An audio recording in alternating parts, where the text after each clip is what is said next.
ಬಾಯ್ ನ್ಯೂಸ್ಗೆ ಸ್ವಾಗತ.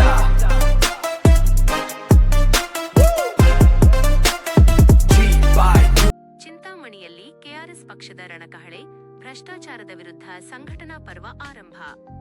ನಮಸ್ಕಾರ ವೀಕ್ಷಕರೇ, ಇದು ಜಿಬಾಯ್ ನ್ಯೂಸ್ ಟಿವಿ.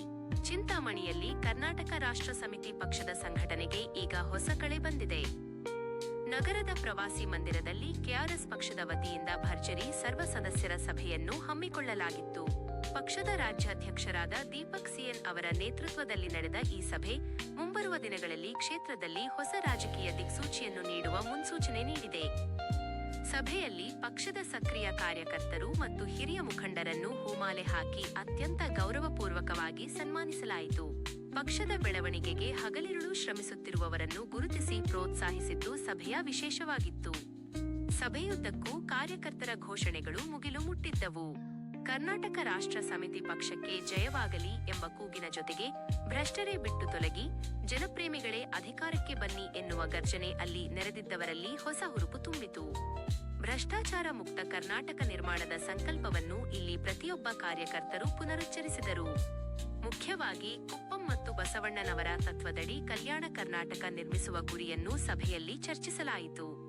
ಮುಂಬರುವ ದಿನಗಳಲ್ಲಿ ಚಿಂತಾಮಣಿ ಕ್ಷೇತ್ರದಲ್ಲಿ ಪಕ್ಷವನ್ನು ತಳಮಟ್ಟದಿಂದ ಹೇಗೆ ಬಲಪಡಿಸಬೇಕು ಮತ್ತು ಜನಸಾಮಾನ್ಯರ ನೋವು, ನಲಿವುಗಳಿಗೆ ಹೇಗೆ ಧ್ವನಿಯಾಗಬೇಕು ಎಂಬ ಬಗ್ಗೆ ಸುದೀರ್ಘವಾದ ಕಾರ್ಯಸೂಚಿಯನ್ನು ಸಿದ್ಧಪಡಿಸಲಾಯಿತು.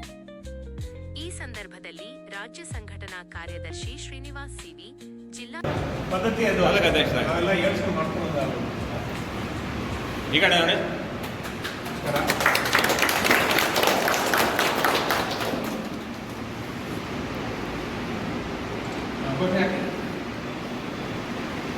ಕರ್ನಾಟಕ ರಾಷ್ಟ್ರ ಸಮಿತಿ ಪಕ್ಷಕ್ಕೆ ಜೈ, ಕೆಆರ್ಎಸ್ ಪಾರ್ಟಿಗೆ ಜೈ, ಕರ್ನಾಟಕ ರಾಷ್ಟ್ರ ಸಮಿತಿ ಪಕ್ಷಕ್ಕೆ ಜೈ.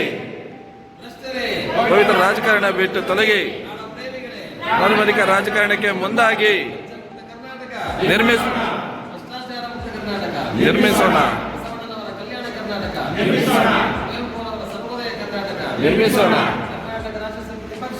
ಜೈ, ಜೈ. ಭ್ರಷ್ಟರಿಂದ ಬಿಡುಗಡೆ. ಕೆಆರ್ಎಸ್ ಬೆಂಬಲಿಸಿ, ಒಳ್ಳೆಯದನ್ನೇ ಮಾಡಿ ಮಾಡುತ್ತಾರೆ ರೀ. ಜೈ.